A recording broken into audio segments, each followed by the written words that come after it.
I were Meghan Markle, I'd be a little bit concerned. This is all to do with a change of attitude of the former royal known as Prince Harry since his return from a spectacular visit over to Japan. But why is Meghan really upset? As ever, let me explain. Hi, good morning. How are you? Nice to see you today. You all right? Yeah. Lovely to see you. Welcome one and all brand new subscribers.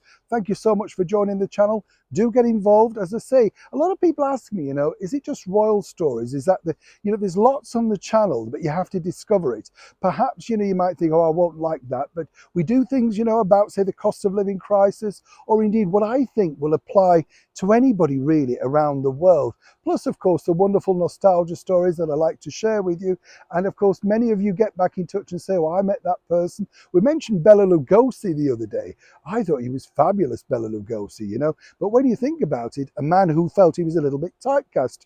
You could say the same thing about the former royal known as Prince Harry. Let me explain. You see, for a while, he was quite happy to sort of walk two paces behind Meghan Markle and her mother. We saw that, didn't we, at that debacle over in New York City, the car crash version as we now know about. And of course, let me just remind everybody that Prince Harry's infamous footage, which was taken from outside the window, is still yet to land on the mat of the New York Police Department.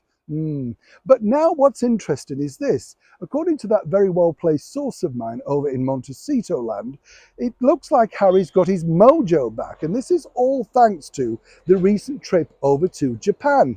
Not only was he playing in a charity match for polo, he was out there with his good friend Nacho, but it was really just the groundswell of what he said was his popularity. He realized that all the negativity, as he claims, around the world isn't necessarily so.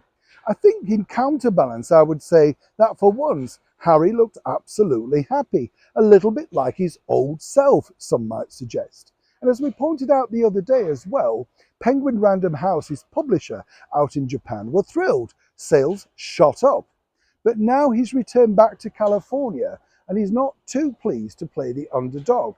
Now, one thing we can tell you as ever, first and exclusive here on the show, is that Harry does not want to discuss in any shape or form the debacle over the fake NYC car chase. You know, the one where the journalist allegedly claimed they were chased around the streets at 80 miles an hour. He became a laughingstock, and of course Harry and Meghan became a laughingstock.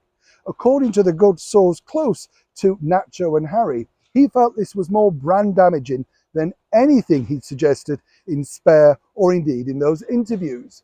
And for now, it looks like that Harry has the upper hand. Of course, he's got his Invictus Games documentary coming out on Netflix. He's just come back from a very successful tour of Japan, or, visit to Japan.